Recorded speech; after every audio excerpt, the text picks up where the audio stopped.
Cher Internet, nous sommes le président Moustapha, nous avons moment dans la chaîne où nous avons l'actualité politique sur toute l'étendue du territoire national. Nous avons Salemi, ni Salema, ni se préparer pour notre Salema. Sans plus tarder, nous avons un premier point nous avons le dialogue, rencontre Salemi, Salema au niveau Katanga. Entre autres, lobby, unité et rassemblement autour de Katanga. Autour de deux grandes personnalités, il y a Joseph Kabila et Moïse Katumbi. Tout le monde, quelques membres du gouvernement, Samalokon de Bazakuna, tout le monde de Excellence, ministre Kibasa Maliba, Azakuna, tout le monde, Serge Konde Sport, Azakuna, tout le monde, ministre Belé, député, sénateur, Bazakuna pour un dialogue entre les Katangais. Na katuna ba fan de pour réconcilier deux hommes, Joseph Kabila et Moïse Katumbi. Tout le monde, point wana. La avancée significative à niveau pays. Quand Mboka na biso chef d'État a continué à travailler, tout le monde a une performance en maximisation de recettes. En même temps, tout le monde Mboka na biso n'engezo marché. Ozala qui a mabé to kolobele yango lelo awa na émission to sala kana face à caméra na bande konanga ba pandisa ngo bazali boso na bino. Ya liboso to koloba premièrement par rapport à ce qui s'est passé au pays. Par rapport au niveau où le chef de l'État, Félix Tshisekedi Tshilombo, a trouvé l'État à pays, Tokolobele yango awa, nini oyo lelo ezo salema, nini yango oyo ezo marchete, Félix akuti mboka ndenge nini, lelo mboka ekomi na niveau nini, yango tokolobele awa, to bandi premier point. Chef de l'État Félix Tshisekedi Tshilombo, mutu kwantombolo akoti na pouvoir, akuti mboka oyo, réserve stratégique, une réserve financière à la Banque centrale, qui moins de 500 millions de dollars américains. Pourquoi qu'on appelle réserve? C'est quoi les réserves premièrement? Qu'est-ce qui sert les réserves? Au niveau banque à réserve de change. C'est quand on parle des réserves de change, les ambons et permettent à Kabiso, opérateurs économiques, yaminene, internationaux et internationaux, bazouaka, pour permettre bango bakende ko importer biloko ezonga après biloko importer ba côté kambongo wana ezonga par vie de banque. Tshisekedi Tshilombo Félix akuti réserve zati. Akuti banzela ya kokufa. Akuti entreprise nyonso kokufa. Akuti politique internationale ya kokufa. Akuti armée par terre, la police par terre. Service à sécurité nationale, Ezaïaki sous-souté, sur les plans diplomatiques, Union européenne, les États-Unis d'Amérique, la France, la Belgique, donc Ezaïaki sous-souté, et le président de la République. Sur ce, nous les peuples congolais, nous les combattants, nous les jeunes congolais, nous demandons d'abord pardon à président Tshisekedi. Pourquoi? Na état oya kutela kimboka. Na lelo oyo niveau mboka na biso komi okende to sengi nanu pardon pa président de la République na mabe oyo eleka na mboka oyo yo lelo Tshisekedi ozo futa po kase na yango. Nous te demandons d'abord pardon par rapport ya ba rébellion ba memela ki biso na mboka oyo, par rapport na niveau ba bomela ki mboka oyo, par rapport ya pillage ya ba entreprise publique ba pillaki, par rapport Naki Moyibi, o Kabila, na Katumbi basalaki na mboka o. Président Tshisekedi, to sengi yo pardon. Lelo oyo, Jekamine babomaki, Onatra babomaki, CNCC babomaki, Miba babomaki, ba créer ba teke funguru na bango, ba créer ba MCK na bango, ba créer ba kuna matata na bango, ba créer ba singami na bango, ba yango to sengi Félix Tshisekedi Tshilombo, président de la République, to sengi yo pardon. Pardon, na niveau oyo memeli mboka oyo. O sengi o kotisi réconciliation entre la République démocratique du Congo et l'Union européenne. Aujourd'hui, il y a de bonnes relations entre le Congo, Kinshasa et l'Union européenne. Aujourd'hui, avec partenaires privilégiés, les États-Unis d'Amérique ont renforcé, soudé des relations bilatérales et privilégiées avec les États-Unis d'Amérique, ont réconcilié Mokanabiso, si politique internationale, Félix Tshisekedi ozongisi yango merci te pesi yo merci to sengi yo pardon na nyonso oya mabe o bato basalaki en tant que chrétien Félix Tshisekedi pardonnez-les limbisa bango to continue actualité politique aujourd'hui maintenant to kamwe to mona wana bilili ah Fachi merci beaucoup lelo oyo basangani dialogue entre les Katanga Kabila Katangé Katumbi Katangé bakutani entre les étrangers oh non dialogue entre les Katanga. Qu'est-ce qui se passe? Quel est l'importance de ce dialogue? Tout ceci parce que tolobaki la loi Tchani est de père et de mère et sangisi bango bato bazalaki na bitumba bato bayokana kite basangani bayokana par rapport au dialogue entre les Katangé ba réconcilier. Le loko kamwa Katumbi Katangé, Moïse Kabila Katangé, Jeannette Kabila Katangé. De quelle province? De Manono. Ok, merci beaucoup. Mais loko tozoye bisaba congolais, tout le monde en a mis, tout le monde en a mis. Tout le monde en a mis oyezo le kana niveau Katanga. Le lo oyo Kabila lobi na Katumbi bazaba Katangé, ba ke ko réconcilier, ba kende autour d'une même table. Candidat en élection 2023. Il n'y a pas de problème. Aujourd'hui, vous êtes de retour au pays. Mais il faut payer. Qui a payé les pots cassés pour que Katumbi rentre au pays? De 2011, de 2015 à 2020, Katumbi Azalaki Libanda. Interdit au côté de Mboka Ol. Tshisekedi a eu pouvoir. Katumbi est de retour au pays. Katumbi tourne les doigts Tshisekedi pour se réconcilier avec Kabila, pour former une bloc des étrangers. Fayoulou et Kamatata, ils se sont réconciliés pour mettre un ticket ensemble aux élections de 2023. Les groupes Front Patriotique, ils se mettent ensemble pour former une bloc pour soutenir les candidatures, soit de Moïse Katumbi, soit qui que ce soit. Parce que Kabila est interdit à participer à l'élection. Toyebi ba système. Système bazo se préparer pour préparer le ticket, il y a l'élection Moïse Katumbi. Toza Kounate. Le bilan de Félix est positif. Il va présenter ça dans l'élection 2023 et il sera réélu. Pour nous les Congolais, notre candidat c'est lui. Pour vous les étrangers, votre candidat c'est Kabila et votre candidat c'est Katumbi. Bravo. Mais Toyebi Nyon surtout Oyo. Ce que vous avez fait au Congo, avant de se réconcilier d'abord, il faut que les Congolais pardon au Bobo Maki. Avant de se réconcilier d'abord, il faut que les Chebeya. Kabila faut la Moussa Chebeya. Réconcilie-toi avec famille Chebeya.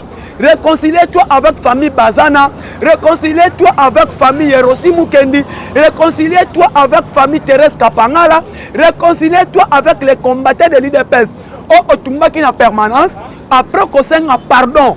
C'est là on va vite comprendre. Parce que les Oyo, peuple congolais, Oyo Kabila Bomaki na Katumbi, Tokomonite, qu'est-ce qu'ils vont nous dire en 2023 par rapport et d'abord vous n'êtes pas des Congolais de père et de mère. Les Oyo, oui, beaucoup de Mboka Oyo, besoin de nationalité, pas de dérogation, Bokimaki. Même si besoin de nationalité, mais beaucoup de Congolais d'origine. Même pour se réconcilier, pour me bengi ba Katangé, pour me bengi ba Kivousien, pour me bengi ba qui que ce soit, Makila na bino zo ganga que vous n'êtes pas des Congolais d'origine. Et nous allons soutenir toujours les Congolais d'origine qui est Félix Antoine Tshisekedi Tshilombo. Oboya Fachi a Moko Yazate. Et puis boya bango 2023 élection zali. Bokoya bisabiso Kabila uta wapi, Katumbi uta wapi. Lelo bomi benga ba Katangé. Katangé ngo ya wapi. Mabezate. Bokuta mikuna. Mais nenga bosali dialogue na bino ba Katangé. Toyebi qui est vrai Katangé, toyebi nani aza Katangé te. Kabila fola muselabiso nani Katumba moi que tu as tué. Kabila fola muselabiso l'ancien ministre Nabiso Culture et Art. Fola muselabiso qui était Katangé Oboma. Kabila fola muselabiso ba Katangé nyoso tout oyo. Yo Boma basamba Kaputu. Et aujourd'hui maintenant, tu veux te réconcilier pour que tu puisses t'appeler Katangé. Toyebi que Kabila tu n'as jamais eu du sang Katangé na mboka oyo. Toyebi bien que Katumbi tu n'as jamais été Katangé na mboka oyo. Chez vous na Zambie, laissez les Katanga chez Kibasa, laissez Katanga chez Serge Konde et laissez Katanga chez Sam Malokonde. Ce sont eux qui sont de vrais Katangais dans ces pays. Nous ne connaissons pas le nom de Kabila Kabangi. Le nom de Mouzé Laurent Désiré Kabila qui était Katangais d'origine de père et de mère. Mais yo toyebi yote en tant que Katangais. Bosala onyo soboko sala. Bosala ba 1500 dialogues. Bosangana. Mais sachez-le bien, il n'y a qu'un seul Katangais dans ces pays. Otoyebi, c'est le nom de notre papa Mwando Simba, qui aujourd'hui, sa descendant est là. Christian Mwando, Serge Konde, Kibasa Maliba, Ngwanande Tobi, Katangais de père et de mère. Mais par là de Moïse Katumbi, Chapwe, tu n'as jamais été Katangais. Et le lo oyo, sachez-le que Mboka o est un Mboka étranger. Bon, Luka place, Boka, c'est la Mambo Nabino. Boko taba dialogue Nabino, Bossala Nyosotu, et Talibi sauté. Nous nous attendons 2023 avec le père et des mères. Loi wana et komatali kolwa mesa et puis tozo zela loi électorale au bazo bimisela biso le loi électorale wana auto kene na ba élection et ces élections tozana posta yango vitement pour séparer entre l'union sacrée. Élection to kende nango ezaba congolais nde ba kende na élection. Élection to kende nango ezaba fils maison ba congolais de père et de mère. Sont eux qui vont postuler na députation nationale, sont eux qui vont postuler na députation provinciale. Boye la biso no sobokoye la biso to yebi binote. Moïse, rentrez chez vous. Na Zambie, Kabila, rentrez chez vous au Rwanda, si au Tanzanie. Rentrez chez vous, c'est là-bas. Au Congo, Toyebi qui est candidat politicien. Oh, nous devons soutenir. Nous tous autour de lui, c'est notre candidat Félix Antoine Tshisekedi Tshilombo. Yango boni été, beaucoup ça la dialogue de dialogue. Beaucoup ça la dialogue de dialogue. Beaucoup de là comment ba Congolais té. Ata bo forcer na bino. Congolais ba forcer ngote. Congolais abotamaka na souci na yango. Nde ebandeli na lobaki. Na ndenge babomaki mboka oyo. Na ndenge Tshisekedi akutela ki mboka oyo. Félix Tshisekedi to sengi yo pardon. Na ndenge okutela ki mboka oyo. Na ndenge omemeli mboka oyo. Osali banzela malamu. Otongi ba kelasi. Otongi ba hôpitaux. Félix Tshisekedi merci et pardon. Na nyonso oyo ba pokase zo futela bango. Ba kelaki biso bitumba ya est. Mais Tshisekedi ozo futela ba pokase to sengi yo pardon. Cher peuple congolais, lelo o maximisation des recettes ezali. Batu balobaki balobi, mais lobi to yoki na munoko ya bandeko na biso ba congolais. Ba pisu mabilu to yoki ngo ba Lambert Mende tout consort. Kabila n'avait pas de suivi parce qu'il n'était pas congolais. Mais Tshisekedi a de suivi parce qu'il est congolais. Akouti réserve d'échange on a banné la kolobela. De zéro. Aujourd'hui réserve d'échange de 3 milliards. C'est impossible. Historiquement, etikala ko sale matin na mboka o. Et ça meke na régime afachi. A kuti na 1 mois, to sali recette mboka o plus de 1 milliard 700 millions de dollars. Oh Kabila 2006 ça la biso budget 1 milliard et kokate. Mais Félix Tshisekedi a battu yango na 1 mois, plus de 1 milliard 700 millions. On allait même aller à 2 milliards 100. Mais suite à quoi, ben entreprise moko et que futa ki na reta, ba kotsa na exercice financier, il y a mois de main o. J'aimerais te solo baboye. Chers Congolais, Kabila était ici dans ces pays. Kalou Kayebaki Yangote.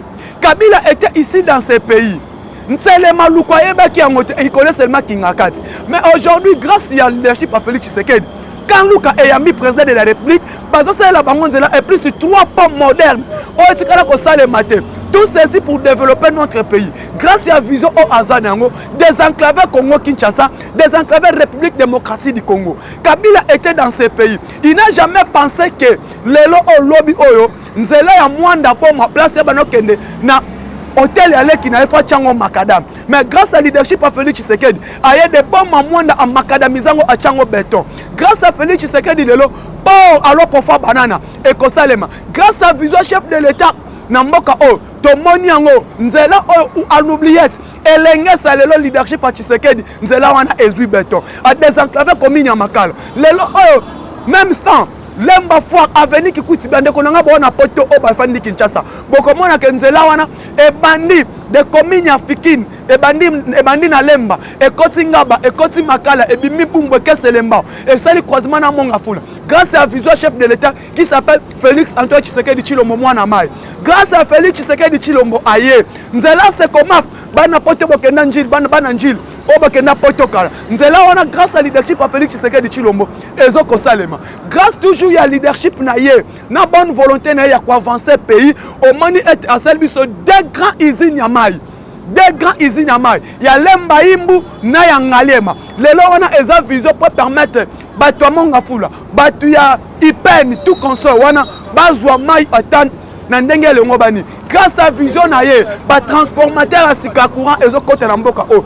Et station munene ba ezo sale manambo o vision chef de l'État. Ya wana zo bisa ba Congolais, il faut demander cet homme pardon. Félix Tshisekedi faut limbisa biso na niveau kuteli mboka o na niveau memeli mboka o. Fachi pardonnez-nous. Pardonnez-nous na ba nyonso ba finga ki limbisa bango aux chrétiens. Grâce à vision na yo, lelo o ba tu ba prisonnier politique bazalaka lisusu na mboka ote.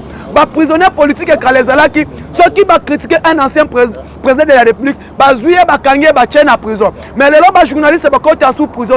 Pourquoi Tshisekedi veut faire la presse congolaise comme quatrième pouvoir? Ndenge ayebisa kibiswango. Fali Tshisekedi Chilombo to sengi pardon. Limbisa ba congolais nyon surtout o ba loba mabepo na yo. Le loto moni vision na yo. Grâce à vision Félix Tshisekedi Chilombo. Chit de katendele lo musala ekomi kosila. Etikala ki 60% misala fesila. Président a délégué ba envoyé spécial na ba New Delhi pour palper des doigts et parler avec le gouvernement indien, c'est la finissage du barrage à Katene. Grâce à la vision de Félix Tshisekedi Chilombo, le stade Yabunia et Tongami. Ceux qui n'attendent pas, un stade Kabila, un stade qui. Mais Félix Tshisekedi Chilombo a inondé na combo pays, stade Yabunia.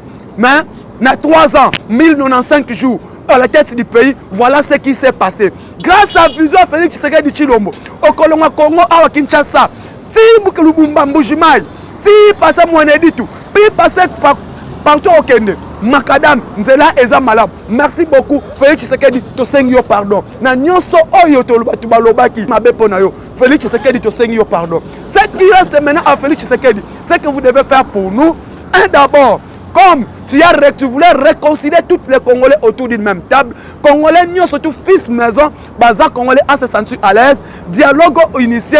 Tout le monde est écouté. Si nous sommes musiciens, au Bakabwana Kala, par rapport à la vision chef de l'État, Basangani Bayokani. Nama Kelele, au Babunga Baswana, le lo Bayokani. Le lo tout le monde Kabila Nakatumbi. Kokamwa, Tshisekedi Songisi, les Katangé et les Kasaï Basangani. Nous sommes les Katangé Toyokana Sangana. Merci beaucoup Sangana, mais vous n'êtes pas des Congolais. Il n'y a qu'un seul Congolais qui s'appelle Félix Antoine Tshisekedi Tshilombo. Viens à Biso Christian Mwando, ministre à plan. Tomonio Nakata Dialogwana. C'est vous, Dialogwana concerné Bino.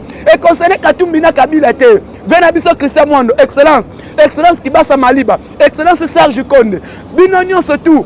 Bino Nde Dialogwana Sengibo Sangana. Bobi Misalabiso ba Janeti, Bobi Malibanda, Bobi Misalabiso ba Katumbi, Baza Libanda, Bobi Misalabiso ba Kabila, Baza Libanda. Po bango bana bango ba Congolais te.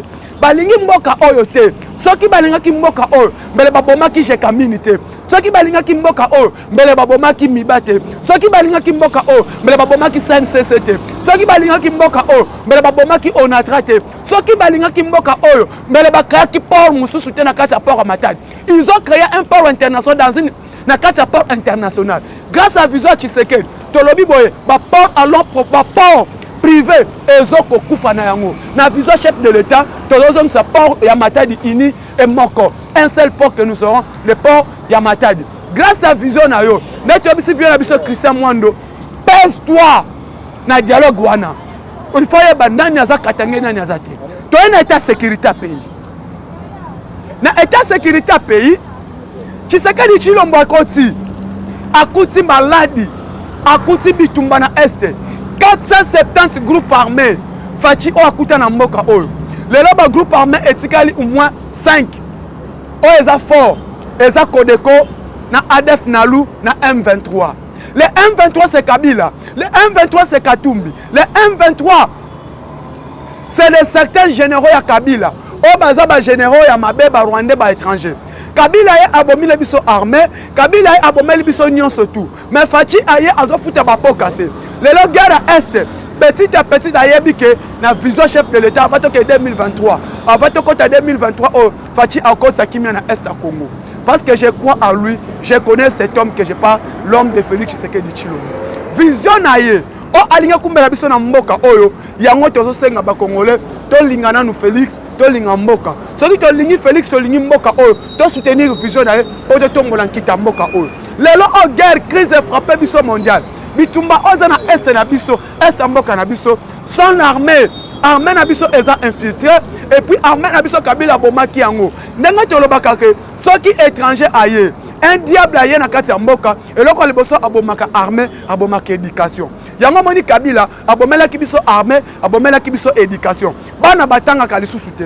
Aujourd'hui avec la gratuité de l'enseignement avec quoi que ce soit les enseignants congolais bakomi ko se retrouver quand même ne fisc ya mingi te mais mieux vaut 1 que 0. Fachi aye amemi bango bomoni niveau gratuité enseignement niveau ba enseignant bakomi ko futa bango niveau ya armée sécuritaire to moni est avec maximisation ba baxi bango a joué à 30% na ba fonctionnaire tout ya l'état grâce à vice chef d'état dans 3 ans. C'est que Kabila n'a jamais fait pendant 18 ans. Mais aujourd'hui maintenant, ceux qui ont travaillé dans ces pays pendant 18 ans, ils ont détruit ces pays bakundi yango. Mais les lobbies sont tous sekou samboka oyo. Fachi aye ko sekou sandemboka. Yango ba congolais, faut to senga Félix Tshisekedi pardon. Parce que Congo oyo Fachi a sekou si yango. Pardon Félix Tshisekedi. Pardon Félix Tshisekedi na nengo zo sekou sa Congo, sekou sa yango oyo babomela kibiso. Grâce na yo. Yango moni ete l'entourage du chef de l'État autour de lui, to bengi ete ndeko na biso Fortina Biselele, entourage du chef de l'État le na biso Jiseka Kabongo, entourage du chef de l'État Félix Kabala. To sengi bino pardon. To yeba kite bakosa ki ba. Nzoka nde bangwande ba mimona ki ba ange, nzoka bino kutu bato malamu bango ba satan. Bolimbisa biso. Entourage du chef de l'État. Malgré to finga kibino, mais botika kite vous êtes toujours autour du chef de l'État pour lui donner conseil comment il faut avancer le pays. Aujourd'hui avec Nicolas Kazadi que nous appelons l'Argentin congolais. Comment ma performance Mboko Sali de plus de 0% à 6,4% sur le plan Afrique. Premier pays où il y a une maximisation des recettes en 2022. Plus de 6,4%. Économie pour stabiliser. Malgré ça extraverti. Le niveau est extraverti. Mais politique pour stabiliser la macroéconomique en Mboka. Grâce à Nabino, Topesibino, merci. Grâce à Nabino, l'Argentin congolais continue à travailler et à maximiser des recettes pour permettre que notre pays puisse avancer. Monsieur Nicolas Kazadi, monsieur le ministre du budget Aimé Bonji, monsieur le ministre du commerce extérieur et de l'économie, toujours Nicolas Kazadi, assistant intérim de l'économie, le lobunde la biso, que l'on a TVA au diminuer, pour permettre au peuple congolais à se soulager dans le prix d'achat. Nicolas Kazadi, merci beaucoup. Aimé Bonji au budget, merci beaucoup. Commerce extérieur, Jean-Lissé Mboussa, na musala ozo sala lelo, ba produit permet et ça soutient na marché. Na musala malam ozo sala, na améliorer conditions de vie, ya ba entreprise na kati ministère commerce extérieur. En parlant OCC et le GFRAM, mais c'est Jean-Lissé Mboussa continue na vision wana pour concrétiser la vision chef de l'État. Mais c'est le ministre, il y a industrie Julien Palouko, avec des nouveaux contrats pour relancer société et industrie. Il y a des batteries électriques dans la Mboka. Continuez avec cette vision, soutenir. Toujours dans le cadre de la maximisation des recettes, vraiment, monsieur le ministre, il y a hydrocarbures pour les nouveaux prix des tarifs pétroliers. Donc, soutenir mais c'est Didier Bidimbu, na vision aux anango, na vision chef de l'État. Pour continuer à travailler na vision, pour na mboka na biso et avancer. Vraiment pour na journal lelo. Ba nyonso bo soutenir kangai, c'était président Moustapha l'ambassadeur Yaba Congo, on a lobé Fachi Beton, on lobé le propre Fachi Beton. Na pesi bino merci bano so soutien na kanga. Na pesi mbote pas président Jacob à partir à Lualaba. Na pesi mbote pas bande ko nanga nyonso. Ba président JC Mwamba, président Neville Ilunga, Eric Tumba na pesi bino mbote, na pesi mbote na ba combattant nyonso IDPS. Ba nyonso ba soutien na président Moustapha, na bandi notre directeur général adjoint na kati ya LMC Line Martin congolaise, na ba performance au sala. À la partie azana nyongo na partie te azoko sunga partie et fonctionner malam azo foutre la permanence na biso ya matadi na mwanda frais de fonctionnement notre ministre notre DGA Jean-Claude Mukendi na kati ya Line Martin congolaise tu as embauché les combattants au niveau de Matadi au niveau de Mwanda au niveau de Boma même ici à Kinshasa vraiment merci beaucoup Jean-Claude Mukendi na musala malam ozo sala merci beaucoup na maman Jeannette maman Jeanne na Londres merci beaucoup na ndeko na ngai Jean Lucien Papa Lucien na Espagne. Merci beaucoup na Jonas Mouka Molobeli à Fachi Beton na États-Unis. Merci beaucoup na maman Angèle Pumbu na États-Unis. Gérard Kananga na Allemagne. Ba nyonso bo soutenir ka président Moustapha partout dans le monde. Bo sunga biso ba aide na bino e ko sunga biso ba soutien na bino permettre biso na ba déplacement bo soutenir biso mon numéro plus 243 89 86 52 097. Pour soutenir vraiment, je remercie plus 243 89 86 52 097. Plus 243 89 86 52 097. Au président Moustapha à temps réel, je dis et je vous remercie.